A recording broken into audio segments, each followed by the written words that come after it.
राजधानी दिल्ली में इन दिनों केजरीवाल सरकार और एलजी के बीच लड़ाई कब थमेगी और दिल्ली को उसका मेयर कब मिलेगा। ये दो वैसे सवाल हैं जिसका जवाब तो शायद देश का कोई ज्योतिषी भी ना दे पाए, क्योंकि अब तो दिल्ली के हालात ऐसे हो गए हैं, तल्खी इतनी बढ़ गई है कि मुद्दा कोई भी हो, सड़क से लेकर सदन तक बवाल ही देखने को मिलता है। तो वहीं अब ये लड़ाई देश के सबसे बड़े सदन यानी कि राज्यसभा तक पहुंच गई है। वो कैसे, ये हम आपको बताते हैं। बता दें कि दिल्ली में केजरीवाल सरकार और एलजी के बीच बढ़ते झगड़े को लेकर दिल्ली से आम आदमी पार्टी के राज्यसभा सांसद संजय सिंह ने राज्यसभा के उपसभापति को चिट्ठी लिख दो महत्वपूर्ण मुद्दे उठाने के लिए नोटिस दिया। पहली चिट्ठी में जिक्र था दिल्ली में अरविंद केजरीवाल सरकार और एलजी के बीच झगड़े का, तो वहीं दूसरी चिट्ठी में जिक्र था दिल्ली में मेयर चुनाव को लेकर हो रहे बवाल पर।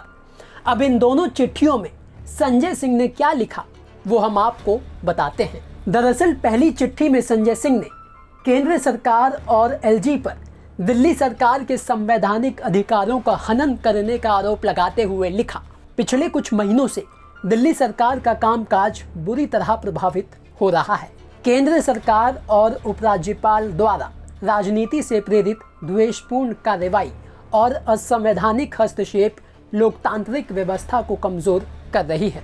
संतुलित संघीय व्यवस्था के तहत दिल्ली के मुख्यमंत्री और चुने गए प्रतिनिधि को यह संवैधानिक अधिकार प्राप्त है कि वो राज्य की अपनी परिधि में बिना दखल के काम करे, किंतु केंद्र सरकार द्वारा दिल्ली की जनता के साथ लगातार सौतेला बर्ताव किया जा रहा है और दिल्ली सरकार के संवैधानिक अधिकारों का हनन किया जा रहा है, जिस पर व्यापक चर्चा होनी चाहिए।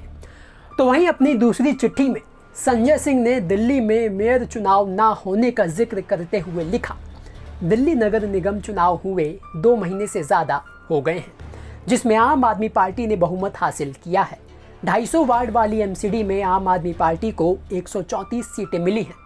फिर भी भाजपा द्वारा असंवैधानिक तरीके से अपना मेयर बनाने की लगातार असफल कोशिश की जा रही है, जो कि दिल्ली की जनता के वोट का अपमान है।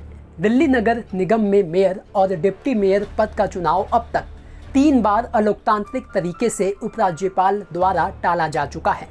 डीएमसी अधिनियम 1957 के अनुसार मेयर और डिप्टी मेयर का चुनाव निकाय चुनाव के बाद होने वाले पहले सदन में होता है, किंतु एमसीडी चुनाव में हार चुकी एक पार्टी लगातार असंवैधानिक तरीके से मेयर चुनाव में बाधा उत्पन्न कर रही है, जो कि बिल्कुल अलोकतांत्रिक और दिल्ली की जनता के जनादेश का अपमान है।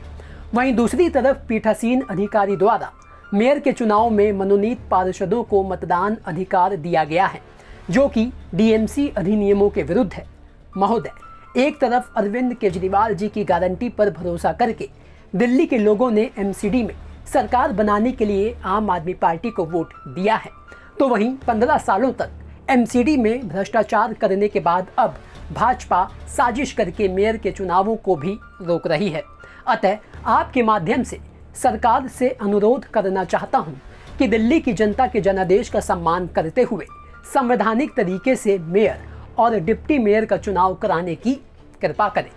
हालांकि संजय सिंह के इन 2 मसलों पर राज्यसभा में चर्चा कराने की अनुमति तो नहीं मिली, लेकिन राज्यसभा में इन दोनों मामलों का संजय सिंह को उठाना ये दर्शाता है कि दिल्ली में राजनीति किस कदर तक हावी हो चुकी है। ऐसा कोई भी मुद्दा नहीं होता जिसे लेकर राजी केजरीवाल सरकार और एलजी काम करे। तो वहीं चुनाव होने के बावजूद 2 महीने से दिल्ली अपने मेयर के लिए टकटकी भरी निगाहों से देख रही है। अब राज्यसभा में इन दोनों मामलों को उठाने के बाद इनका हल होगा या नहीं, इसका तो पता नहीं। हालांकि केजरीवाल सरकार और एलजी के बीच अधिकारों को लेकर लड़ाई की बहस की सुनवाई सुप्रीम कोर्ट में पूरी हो चुकी है, सिर्फ फैसला सुनाना बाकी है। तो वहीं दिल्ली के मेयर चुनाव की लड़ाई सुप्रीम कोर्ट पहुंच गई है, जिस पर सुनवाई 13 फरवरी को होनी है। ब्यूरो रिपोर्ट, दिल्ली तक।